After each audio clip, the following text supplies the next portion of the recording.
voy a estar encargada de estas 3 charlas que daremos y también extiendo el agradecimiento a las personas que probablemente pues no pudieron conectarse, pero verán esto de manera asincrónica. Bueno, entonces bienvenidos al ciclo de formación. Voy a estar constantemente mirando a este lado porque mi otro monitor está acá, donde tengo las diapositivas, entonces, bueno, disculparán. Bueno, se titula La visualización de datos como una oportunidad para gestionar los recursos de forma sostenible y eficiente. Como les comenté, hace parte de los ciclos de formación de extensión agropecuaria. El día de hoy entonces hablaremos sobre la importancia de conocer qué tenemos y cómo explotarlo, centrado en el reconocimiento del territorio y en las principales gráficas disponibles para visualización de datos. De nueva cuenta, pues mi nombre es Valentina Rodríguez, soy estudiante de zootecnia, estoy en este momento en último semestre y me encuentro vinculada a Blue Node como practicante.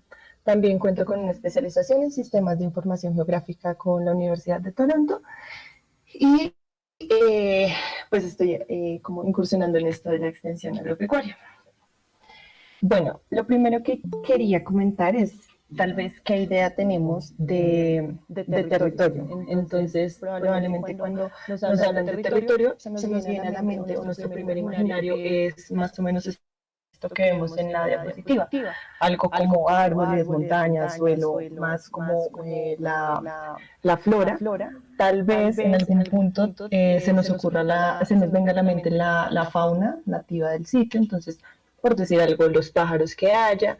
Quizá otras personas cuando se les nombra territorio piensan en animales de producción, animales de explotación, tal vez también en procesos ya de agricultura, de asentamientos, tal vez en industria, en empresas que pueden estar en el territorio.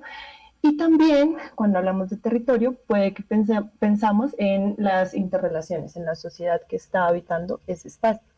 Y básicamente todo ello es correcto. El territorio, o en su latín territorium, básicamente es una extensión de tierra dividida políticamente. Cuando decimos que está dividida políticamente, esto significa o nos denota que tienen vínculos de dominio, vínculos de poder, vínculos de pertenencia, también de apropiación del propio espacio geográfico.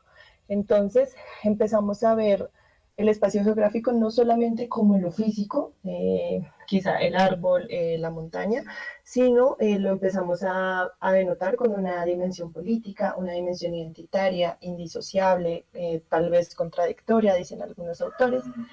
Y al fin, mi idea, digamos, de territorio, y quiero como compartirla, es que no se entienda solo bajo lo que vemos, digamos, lo físico, sino el territorio entenderlo bajo los imaginarios, la representación social y cultural, individual o colectiva, donde esto simbólico se va a permear por la cultura que nos rodea.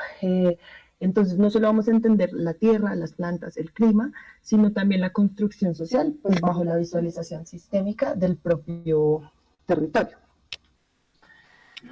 Entonces vemos que el territorio es un escenario. Podemos diferenciar dos grandes tipos, por decirlo así. Entonces tenemos territorio urbano y territorio rural, en el cual nos vamos a centrar en esta sesión. Entonces, entendiendo el territorio de una forma más compleja, como un sistema, lo vamos a ver como un ente cambiante que está rodeado de distintos actores y de distintas variables.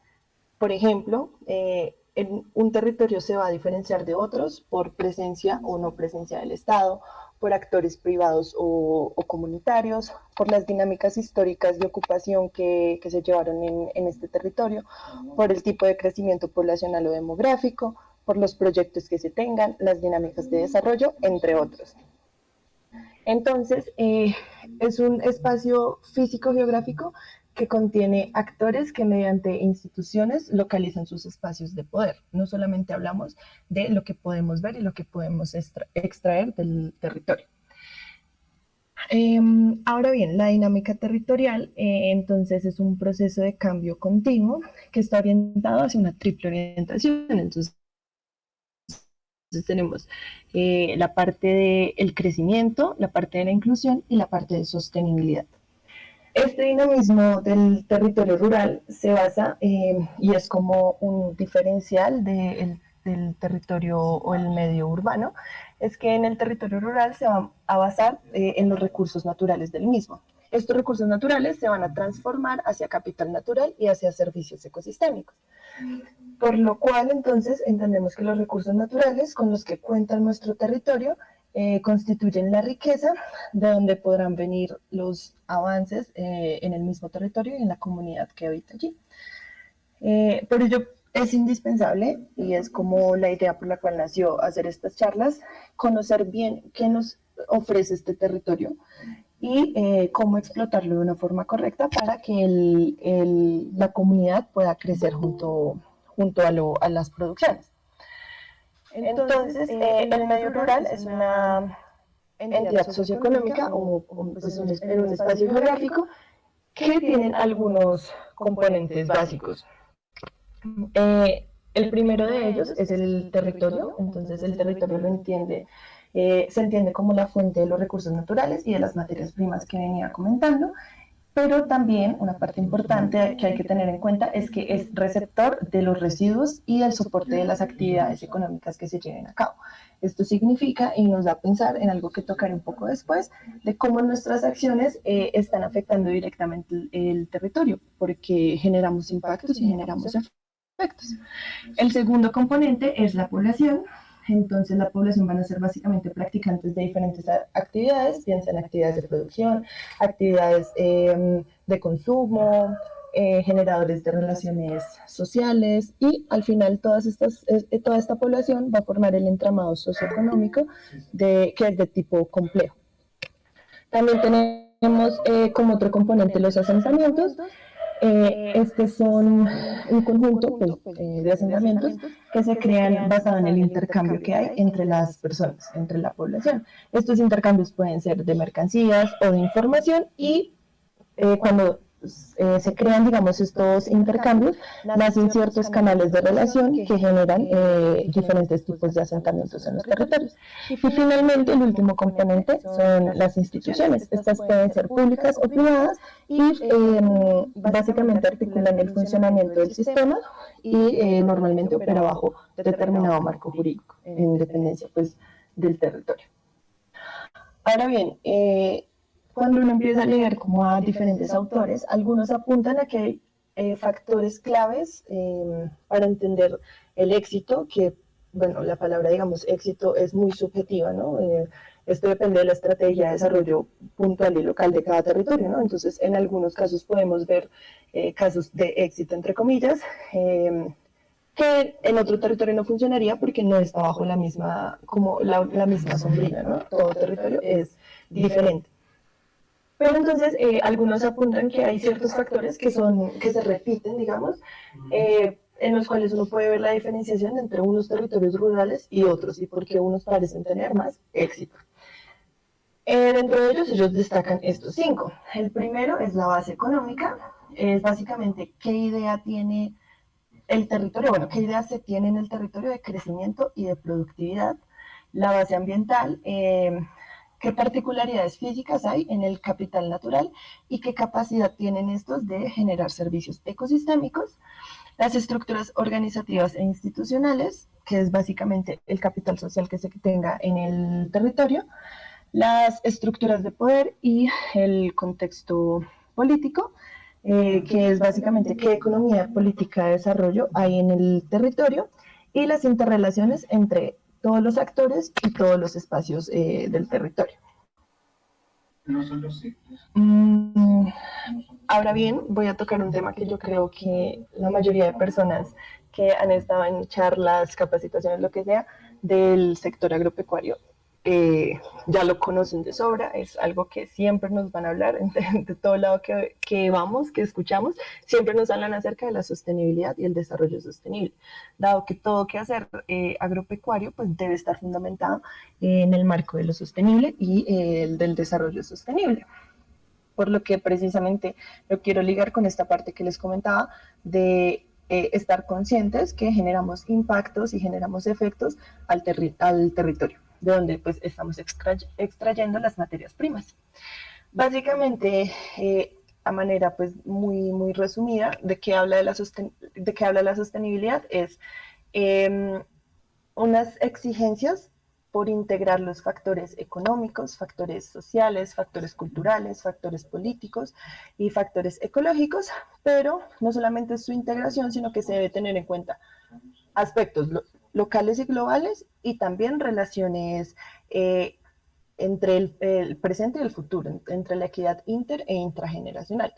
Sin embargo, pues esa definición, a mi parecer, digamos, es bastante compleja, porque exige ser compleja. Cuando uno empieza a estudiar esto como un sistema complejo, todo se complejiza. Sin embargo, la forma en la que yo, digamos que entendí mucho la parte de la sostenibilidad, era imaginándolo, no lo traigo acá, pero bueno, era imaginando como un conjunto de, como un diagrama de Venn en el cual hay tres conjuntos y la triple intersección es la sostenibilidad. Y estos tres conjuntos es uno, la parte social, otra la parte económica y otra la parte ecológica.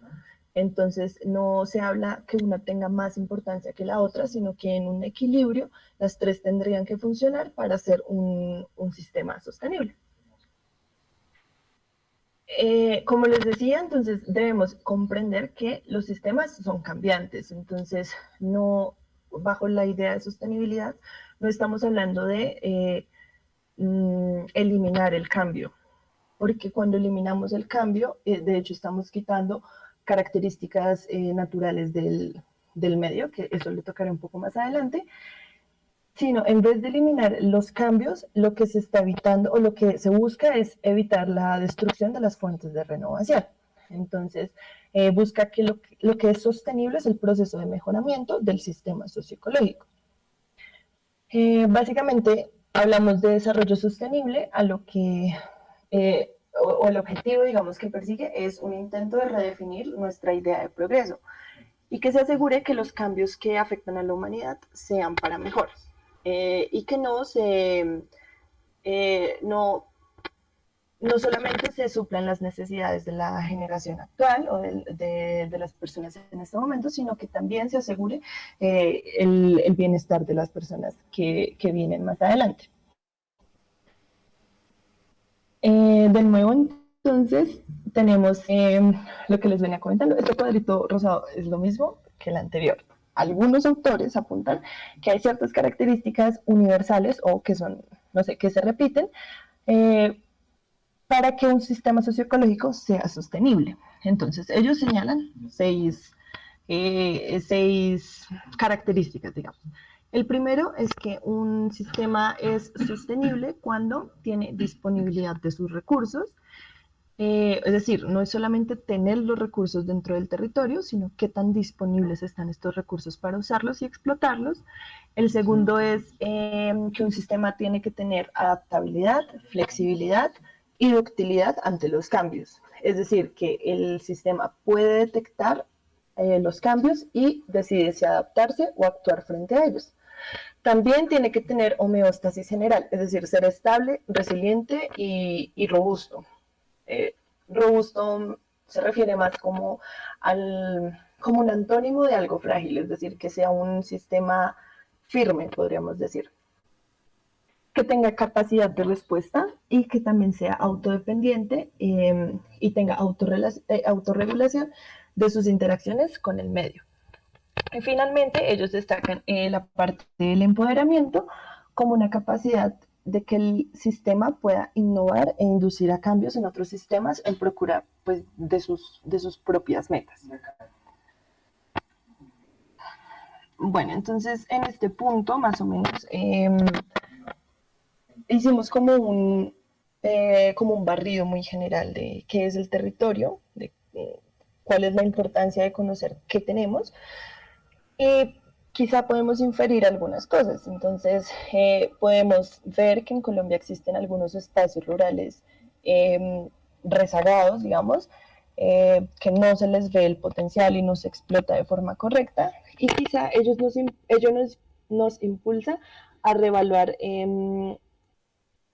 la forma en la que el desarrollo local debe abordar los vastos pues, espacios de esta ruralidad y cómo En este desarrollo local se puede incorporar desde la planeación a políticas pues, que permitan mejores condiciones de vida, sin olvidándonos de tener que homogeneizar, digamos, todos los territorios y que si funcionó algo en un lado, entonces esto va a funcionar en el otro, sino respetando la independencia de cada territorio y trabajando pues con lo que se tiene. Tal vez ello nos impulsa también, no sé, a pensar nosotros las personas que trabajamos en este medio, en cómo identificar de una forma más asertiva el territorio. Cómo escuchar, por ejemplo, la demanda de los actores y la demanda de la comunidad y para ello, pues, generar canales exitosos que promocionen su desarrollo y que este desarrollo se pueda mantener a través del tiempo y que sea una opción viable para la comunidad. Entonces, dentro de estas estrategias que nos ayudan pues para lo que les digo, para como mejorar estos espacios que no están siendo, voy a utilizar esta palabra, no sé si sería la correcta, como escuchar bien a estos territorios. Tenemos que buscar estrategias para generar pues planeaciones integrales que tengan en cuenta todas las, muchas, bueno no todas, pero muchas de las variables que entran en juego en el territorio. Entonces, yo quería acá señalar dos, evidentemente hay muchas estrategias probablemente, por ejemplo, los sistemas de información geográfico y los tableros de control interactivos, que son básicamente los que hablaremos en la siguiente sesión. Pero pues así como a manera de un abrebocas, estos representan una oportunidad pues para conocer el impacto de nuestra actividad productiva y también tal vez inferir mejores futuros dependiendo de la toma de decisión. La idea es que estas tomas de decisiones sean de tipo informada y que integren y agrupen a las comunidades y a los productores y sus sistemas, ¿no? Con la idea o con la intención de que nos encaminemos hacia la agricultura 5.0, de la cual hablaré más claramente en la siguiente sesión, pero como para no dejar el concepto ahí abierto, básicamente es aquella en la que se busca predecir el futuro por medio del análisis de datos, teniendo en cuenta que la mayor cantidad de los datos son de índole geográfico. Muy bien, entonces aquí pasaremos como a la segunda parte de la sesión, que parece no estar muy ligada a la primera, pero yo considero que sí. Primero porque siento que si no conocemos como estas gráficas, de pronto hay alguna persona que no las conozca. Para las siguientes sesiones quedaré un poco gringo porque los tableros de control pues realmente utilizan muchas gráficas estadísticas. Y también porque al final en los análisis de datos en general pues los vamos a utilizar. Así que esto igual va a ser algo muy breve, como voy a estar nombrando algunas de las gráficas y algunas de sus características como para que las tengamos en cuenta para las siguientes sesiones. Detrás de estas herramientas que les nombré anteriormente y de las muchas otras, imagino que se pueden utilizar, siempre deben existir, como es necesario que hayan datos.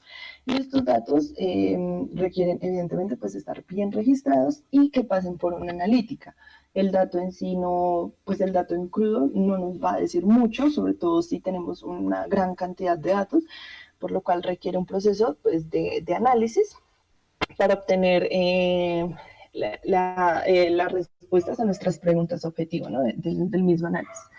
Lo anterior implica que se debe generar rutinas de tomas de datos in situ que sean suficientes pues, para generar un análisis robusto.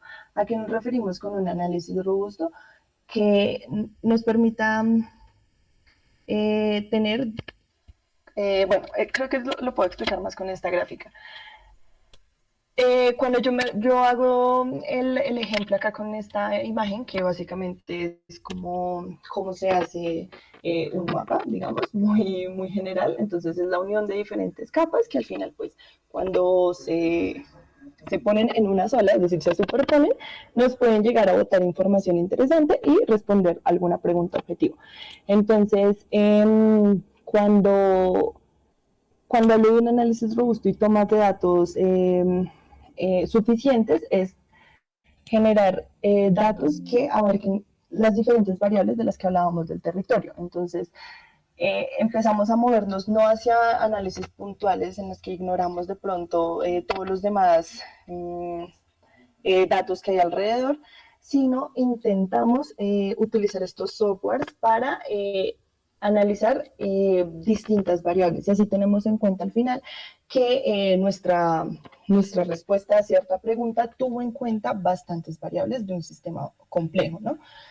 Sin embargo, acá hay como hay como un problema, digamos, y es que una cosa es que el análisis sea robusto, que los datos sean robustos o que nos permitan hacer un análisis robusto, y otra cosa es tener muchos datos que nos generen ruido finalmente. Entonces, al final, como les digo, el dato en crudo no nos es tan diciente, y como hay que pasarlo a un análisis de datos, cuando tenemos muchos datos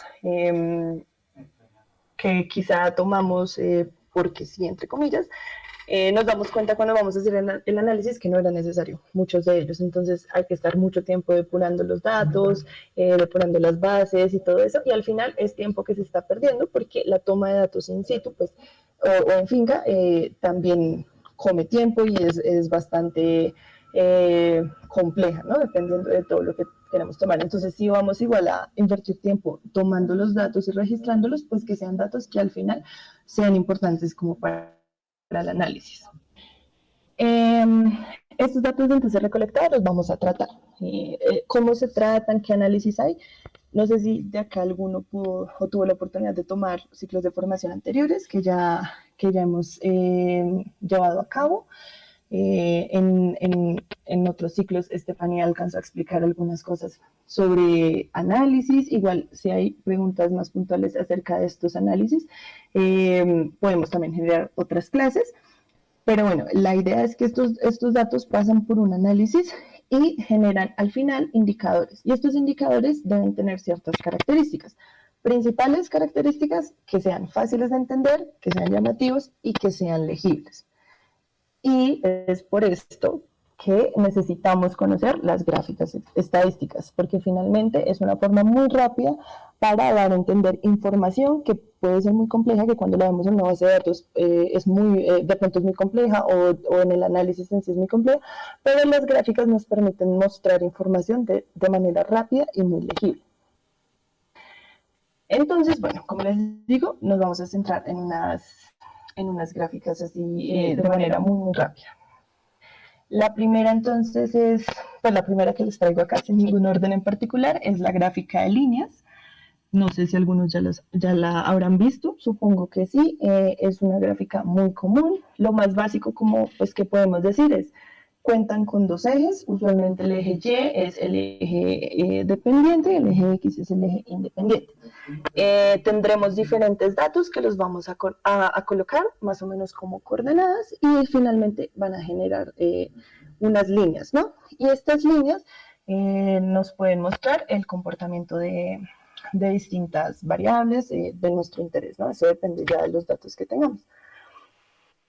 El objetivo, digamos, general de estas gráficas es observar cambios y tendencias a lo largo del tiempo y generar relaciones dentro de los conjuntos de datos, normalmente de tipo continuo.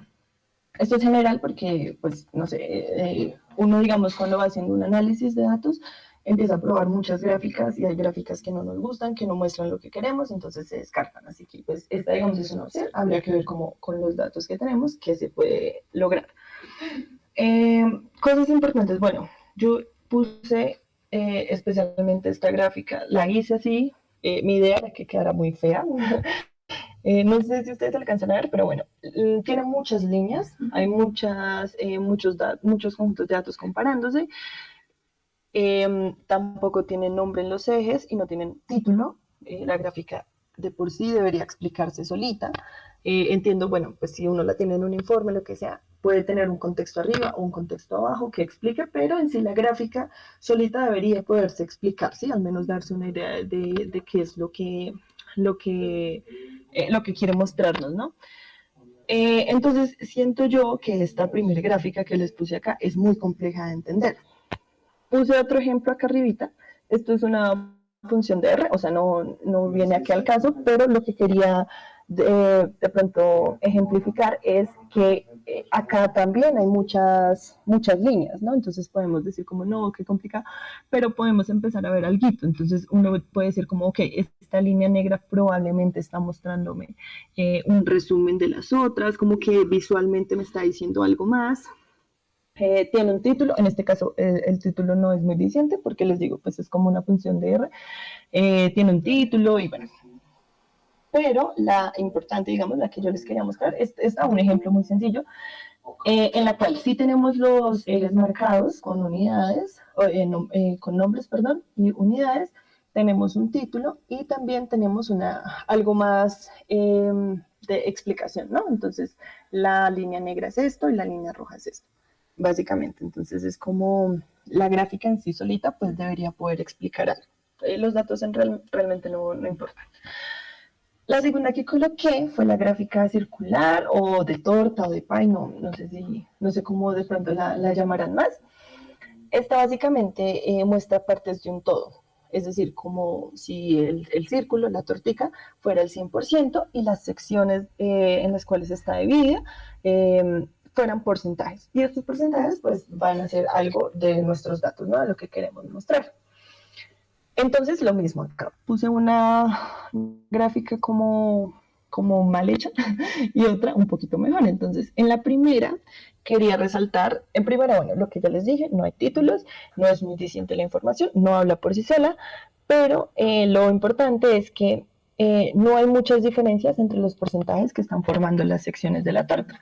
Básicamente, estas gráficas hacen que el cerebro, digamos, busque de forma instantánea las diferencias de los ángulos y así puede jerarquizar rápidamente. Entonces él buscaría qué ángulo nos indica que esta porción es más grande o es más pequeña.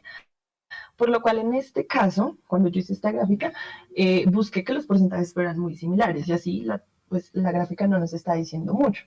Sin embargo, puse esta otra que, bueno, tiene su título y además de que de pronto los porcentajes son un poco más dicientes, también se tiene el porcentaje y el dato en sí. Los datos no importan, pero bueno, en cuyo caso tengamos como un conjunto de datos más como la primera gráfica, que son de pronto datos que cuando los pasamos a porcentaje no muestran tanta diferencia, podemos utilizar una gráfica de barras. La gráfica de barras básicamente se utiliza para comparar pues, distintos elementos, pueden ser verticales u horizontales, y esta es una de las gráficas más ideales para evitar el desorden visual cuando se tienen demasiados elementos a comparar. Acá, en este lado, entonces tenemos una gráfica que pues, de pronto no estaría tan mal, aparte de no tener título ni nombre en los ejes. El hecho de que, por ejemplo, en esta barra, la E, sea tan grande, puede que nos interese, o sea, que nosotros en nuestro análisis queríamos resaltar esta columna. Sin embargo, cuando la estaba haciendo, recordé algo que vi alguna vez en una clase, en la cual estábamos viendo una de las cartillas que salía, no me acuerdo exactamente de qué, voy a decir, por decir algo, era como producción de X pescado, algo así, a nivel mundial. Entonces, hay unas gráficas, ellos mismos en esa cartilla oficial sacan gráficas con China y gráficas sin China. ¿Esto por qué sucede? Porque básicamente la gráfica que tiene China se ve así. China se come la gráfica completa. Entonces, al final decimos, ok, bueno, China produce mucho y los demás casi no producen, ¿sí? O sea, sería como lo más rápido que podemos ver. Sin embargo, pues esto puede ser un poco engañoso. O sea, el hecho de que China produzca mucho no significa que los demás no produzcan, sino pues todos sabemos que China es muy grande y es un monstruo en la producción. Sin embargo, en esa gráfica lo que hacían es sacar a China, en esa cartilla sacaban a China y mostraban también el comportamiento de los demás países. Como les digo, no necesariamente pues esta tiene que estar mal. Y acá a este lado puse otra en la cual pues tenemos títulos, ejes, etcétera. También vemos que en el eje X tenemos 4 categorías, pero con los colores también podemos mostrar otras clasificaciones. En este caso sería el fin zootécnico. Entonces vemos que es una gráfica en la cual se permite jugar con muchos datos para mostrarlos de una forma bastante ordenada. Bueno, otra gráfica sería la gráfica, bueno, yo la conozco como Trimap, también creo que se le llama gráfica de rectángulos. Esta también mostrará partes de un todo, como en la gráfica circular, en la cual pues vamos a tener un rectángulo y se va a dividir en partes diferentes, pues dependiendo de nuestros datos, ¿no? Principalmente nos va a ayudar a organizar la información de manera jerárquica, generando grupos y también subgrupos que van a variar en tamaño y en color. Permite ver tendencias y hacer comparaciones de forma inmediata al lector y acomodar muchos elementos dentro de un espacio pequeño, pues de forma organizada. Esto también puede ser, entre comillas, una desventaja, porque si no sabemos qué es lo que queremos mostrar puntualmente, estos elementos, no sabemos qué queremos mostrar puntualmente, podemos colocar demasiados elementos, demasiados datos, que al final hagan que sea complicado analizar estas gráficas, ¿no? Entonces se va a ver desordenado, puede que no se entienda, etc. La idea en general es que estas gráficas faciliten la detección de los patrones. Entonces, creo que cosas importantes acá es como el uso de colores, que sean colores contrastantes, pero que si pertenecen a un mismo subgrupo, a un mismo grupo, pues se pueda entender, o sea, se vea claramente que pertenecen al mismo. La idea es que permitan generar patrones, grupos, subgrupos, todo esto de forma veloz para el lector. Que las etiquetas que están marcando cada región sean claras y ordenadas y que no se sature la gráfica, respetando que es un espacio reducido.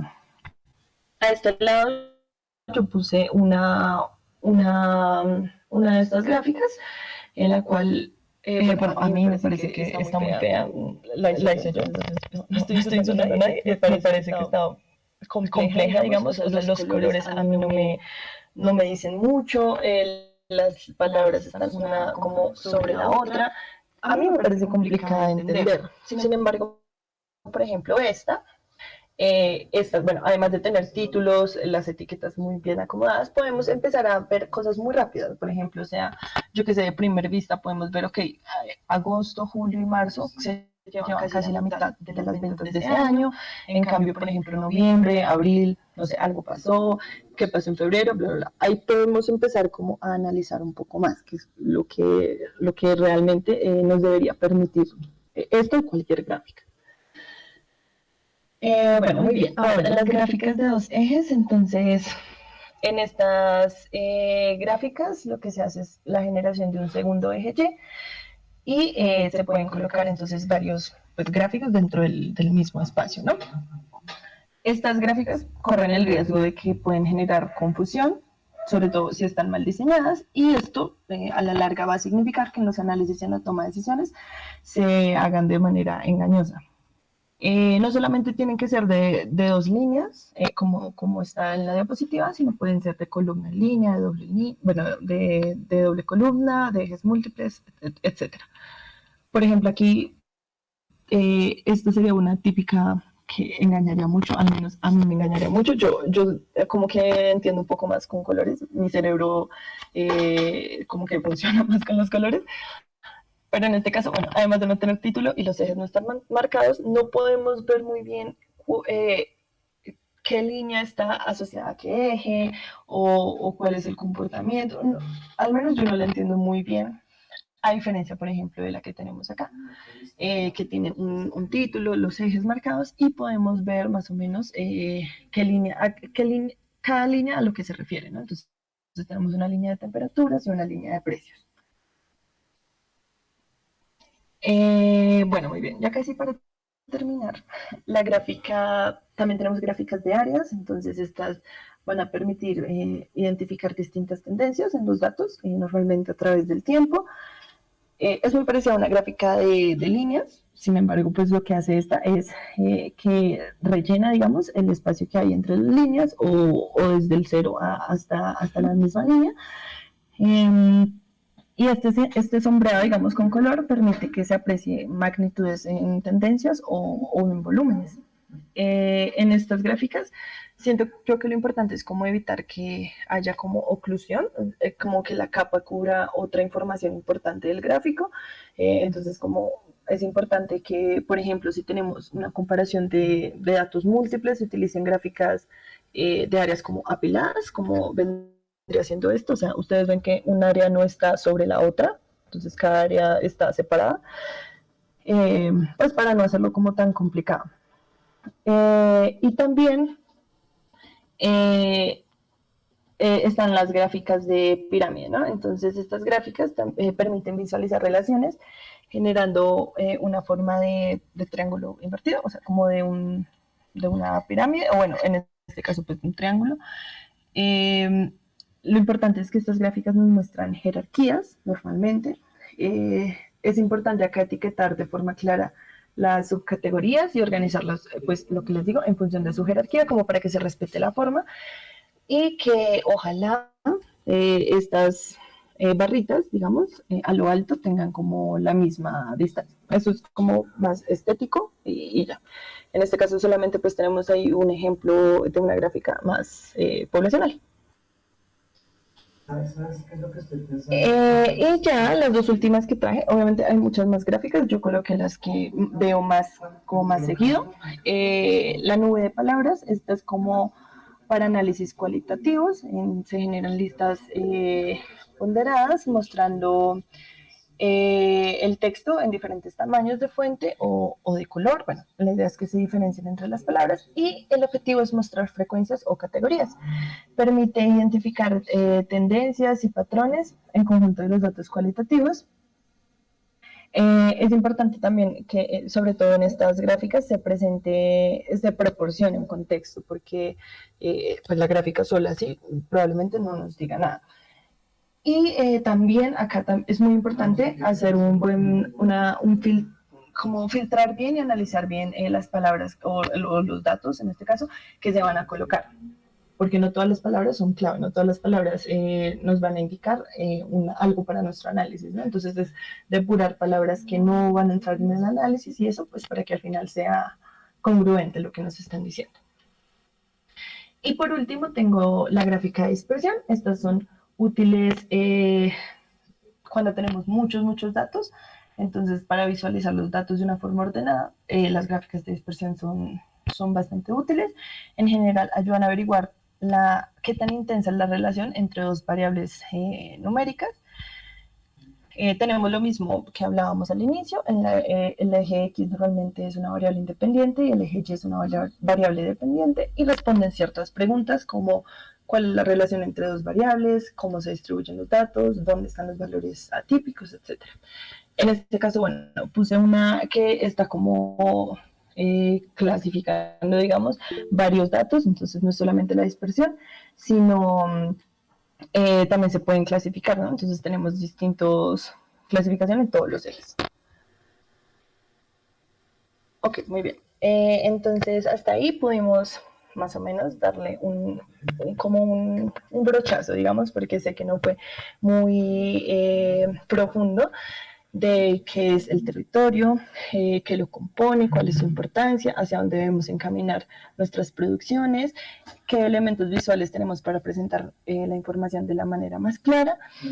Y pues ya para las siguientes dos clases, entonces nos quedamos con la pregunta de cómo podemos implementar los sistemas de información geográfico a nuestras producciones y cómo funcionan los tableros interactivos o de control, que es allí donde más hablaremos de estas gráficas, como que las veremos ya en un ejemplo práctico.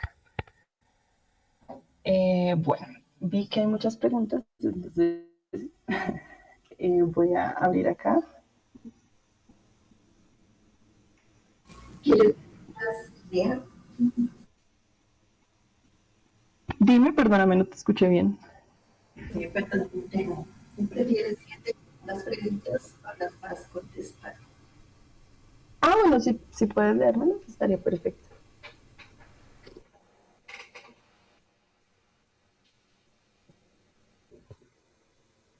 Entonces, Flor nos pregunta, ¿qué cosas podemos medir para caracterizar los territorios?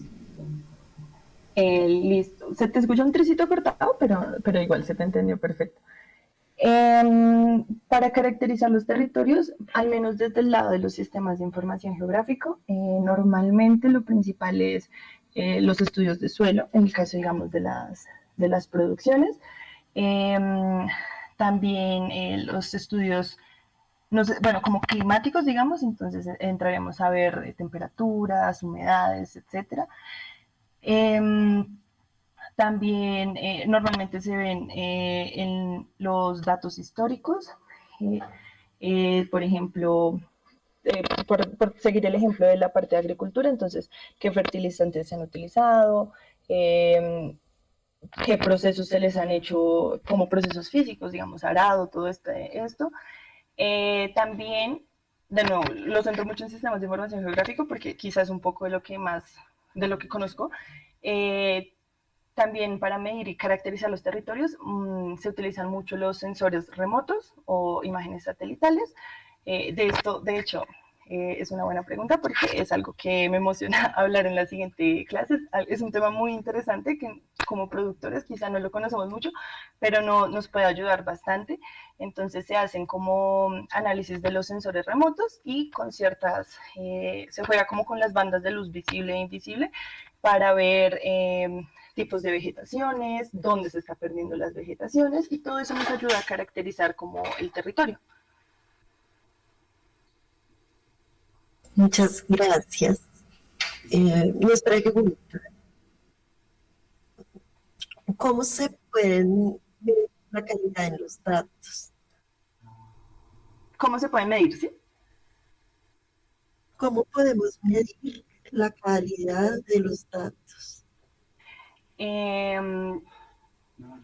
Bueno, por ejemplo, cuando yo, voy a hablar de nuevo desde mi experiencia, corta experiencia, me ha llegado, digamos, bases de datos y uno empieza a mirar y hay bases de datos que están muy, muy desordenadas. Entonces, el cómo registrarlas tiene mucho que ver con el análisis que posteriormente se puede hacer. Entonces, por ejemplo, el hecho de que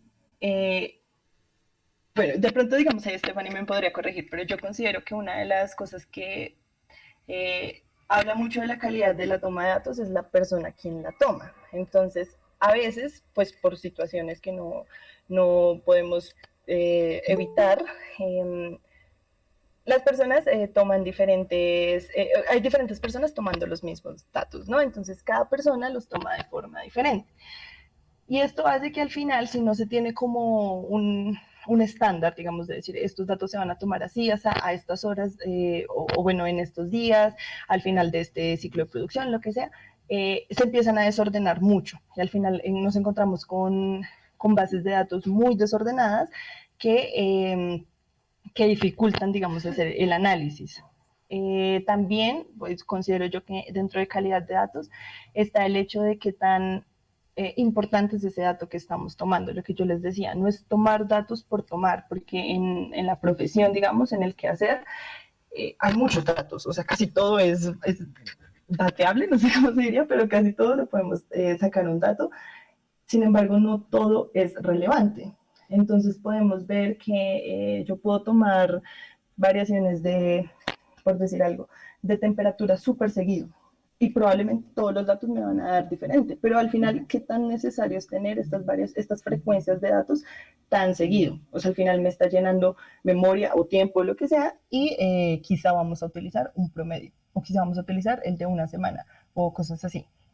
Entonces, Stephanie, si ahí me podrías colaborar un poquito. Claro que sí. Yo no sé si se me escucha mejor desde aquí. Sí, sí, mucho mejor. Entonces, la calidad de los datos, como todo, es medible y evaluable.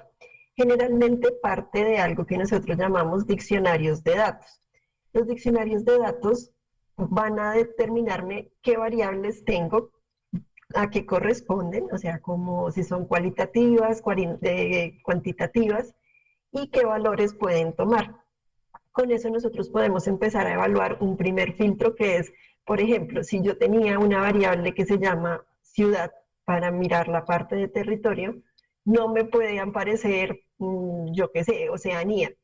¿Sí? Eso ya sería como un continente. Entonces, ahí empiezo a evaluar mis datos. Un segundo filtro de la calidad de datos viene tomado por lo que decía Valentina.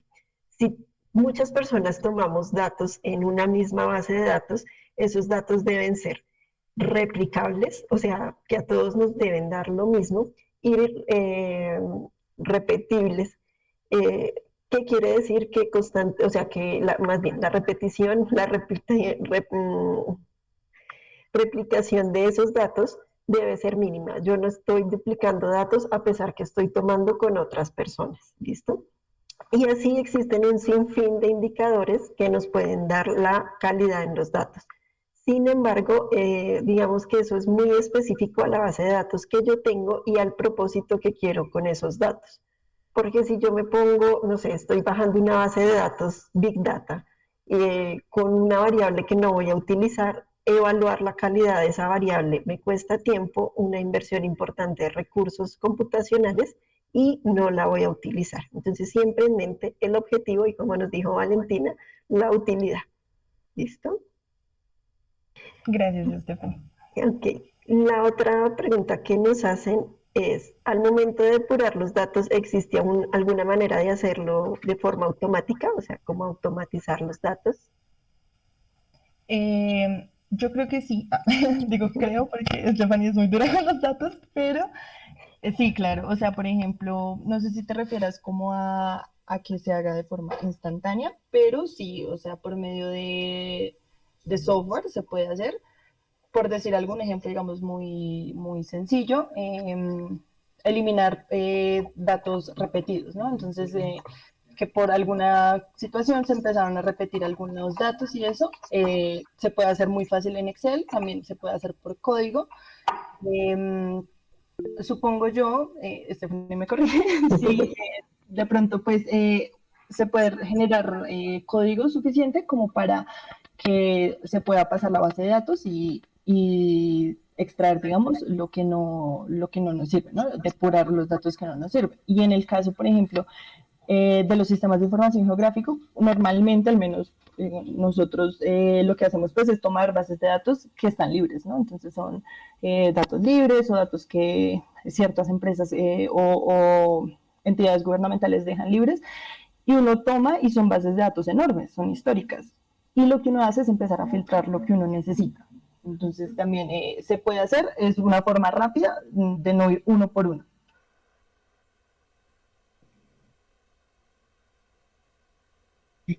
Sí, sí, perfecto.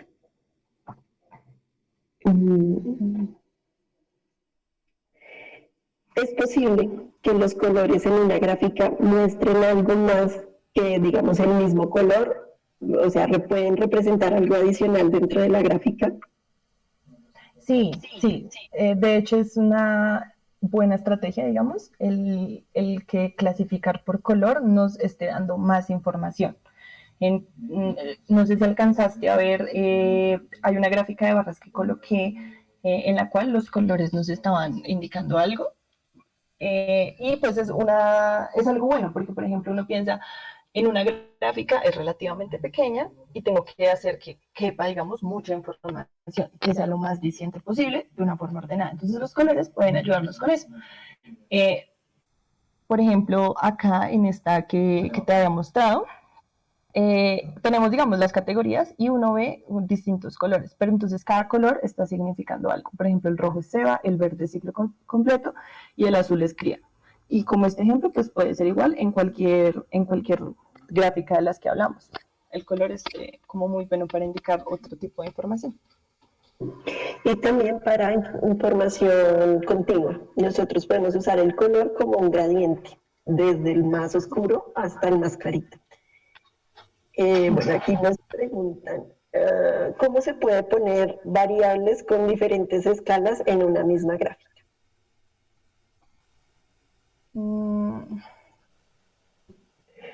Si quieres te ayudo. Eso no sabría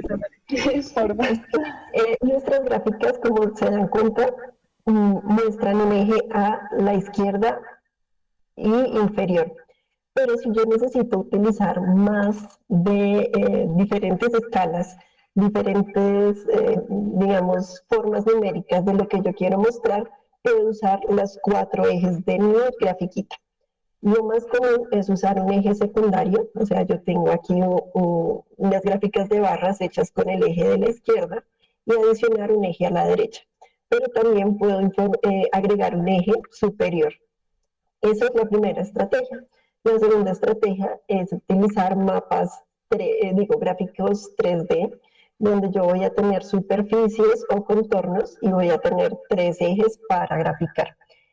Y lo último, lo que acabamos de decir, si yo definitivamente solo tengo 2 ejes, puedo utilizar uno adicional como un gradiente de color, un gradiente de escala. Cuando yo utilizo, por ejemplo, gráficos de burbujas, puedo poner la escala de las burbujas en otro gráfico.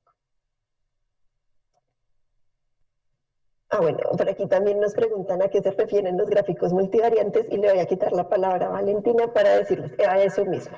Los gráficos multivariantes son aquellos que nos permiten graficar múltiples variables en un solo gráfico, condensando la mayor cantidad de información que tengamos disponible. Bueno, ahora Carmen nos pregunta, ¿el ordenamiento, como nos mostraba Valentina, por ejemplo, del embudo, se hace sobre la gráfica o desde los datos mismos? Yo recomiendo que sea sobre los datos, o sea, porque, de nuevo, todo lo hablo desde los sistemas de información geográfica. Cuando uno empieza a trabajar en un software, por ejemplo, uno puede trabajar sobre lo que se va a ver, digamos, la gráfica que va a salir, o en este caso, digamos, el mapa que va a salir, y sobre los datos, digamos, lo que hay atrás para que ese mapa salga. Normalmente, pues, si uno trabaja solo sobre lo que va a salir, es algo que no se guarda, no estamos alterando nuestra base de datos. Entonces, al final, si queremos que se replique, pues no nos va a salir así. Y al menos las gráficas que yo he trabajado se hacen desde los datos, ¿no?, que están en la base de datos. Así que ordenando la base de datos, vamos a asegurarnos que las gráficas, no solamente esa que necesitamos que salga ordenada, sino las siguientes también van a salir ordenadas, o los siguientes análisis van a salir ordenados. Al final, pues, termina siendo mucho más eficiente ordenar y depurar primero toda nuestra base de datos y ya de ahí pasar a hacer las cosas que van a salir más visuales. Aquí nos preguntan que si las gráficas se pueden poner sobre los mapas, pero entonces te la voy a cambiar. ¿Podemos combinar mapas con gráficos? Sí, de hecho, es lo que se viene. me gusta que estén como preguntando eso porque es las herramientas que nos está permitiendo hacer los sistemas de información geográfico, que aunque yo la voy a dividir entre más parte de cartografía y más parte de dashboard, al final van de la mano. Usualmente uno puede generar un mapa con nuestra base de datos ya organizada, depurada, generamos un mapa y en este mapa también se pueden generar distintos análisis estadísticos que se trabajan con las gráficas. Entonces sí, se pueden hacer juntos y de hecho, a mi parecer, pues es mucho más completo y más entendible. ¿Se pueden graficar grandes volúmenes de datos con estas mismas gráficas? Supongo que es subjetivo lo de grandes volúmenes. Que yo sepa, y de este tema sí, no sé, nada, o sea, estoy hablando por hablar. Cuando trabajan Big Data, requiere ¿cómo se dice? Como, no sé, computadores y máquinas muy poderosas, o sea, realmente hablamos de demasiados datos, que al final considero yo, no sé, Stephanie me corrige, que sí se pueden trabajar en estas gráficas, creería yo. Claro que sí. Lo único que cambia es un poco la escala. O bueno, lo que nosotros queremos medir. Es decir, si yo tengo grandes volúmenes y utilizo una escala de frecuencias, probablemente me vaya de 0 a millones de millones. En cambio, si esas mismas frecuencias las transformo en un porcentaje, pues van a volver a quedar de 0 a 100, sin importar si son millones de datos o son 3 o 4 datos. Un porcentaje, por ejemplo, es una variable muy diciente que nos va a decir qué tantos datos tenemos en cada categoría o en lo que queremos establecer. Entonces allí la estrategia simplemente es ver cómo optimizar las variables, porque es lo mismo, si pongo una frecuencia es muy alta, pero si necesito poner una frecuencia, puedo utilizarla en millones de personas, millones de cabezas, etc. Entonces solo es ajustar un poco las variables y las unidades de medida. Y pues por último, bueno, Judith, muchas gracias por asistir. Nos preguntan cómo diferenciar un dato atípico real de errores al digitar un dato considerado como outliers. Bueno, yo aquí voy a tomar la palabra un poco y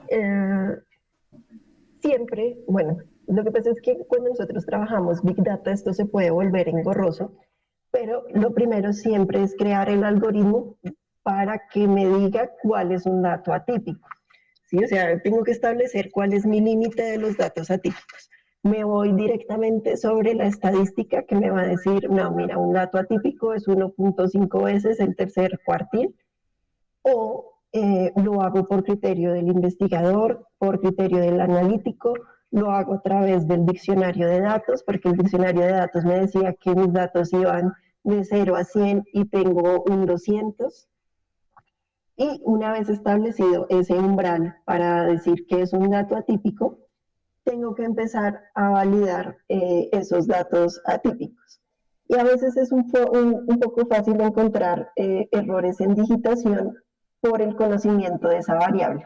O sea, si yo de esa variable establezco promedio, desviación estándar, mínimos y máximos, voy a tener una idea de cómo se comporta. Entonces, por ejemplo, es una variable de porcentaje que debería ir de 1 a 100. Y me aparece que es, o sea, no de 1 a 100, perdón, sino 0.1, 0. Tanto, y por allá me aparece un 2. Entonces, pues es muy probable que sea un error de digitación en 0.2. Aquí, nosotros lo que necesitamos hacer es, digamos, como establecer si hay un patrón que yo pueda diferenciar para decir que es un error de digitación, y si no encuentro ningún patrón, definitivamente debo tratarlo como un ladder real, o sea, como si no puedo verificarlo y no hay un patrón que me permita inferir que es un error en digitación, simplemente se trata como un dato atípico. Si es una pequeña base de datos, una encuesta, una toma de datos a la que yo tengo acceso, lo mejor es escribir los datos atípicos y pedir validación por parte de quien está tomando el dato. Bueno, con eso terminamos las preguntas. No tengo nada más que agradecerte, Valentina, por regalarnos de tu tiempo para entrar al programa de extensión. Esperamos que todos nos acompañen en la próxima sesión y el auditorio es tuyo para que te despidas. Sí, ahí dejo igual el correo importante por si acaso tienen alguna otra duda o algo más puntual, pueden dirigirse a ese correo. Y de verdad los espero en la siguiente sesión. Me emociona mucho, es un tema que me gusta. De igual forma, Stephanie estará ahí para poderme ayudar en cuyo caso se necesite. Pero les agradezco a todos por su asistencia, por la participación. Esperamos haber resuelto sus dudas y que les haya llamado un poquito la atención este tema. Entonces nos vemos en 8 días de 4 a 5 por este mismo canal. Muchas gracias, Valentina.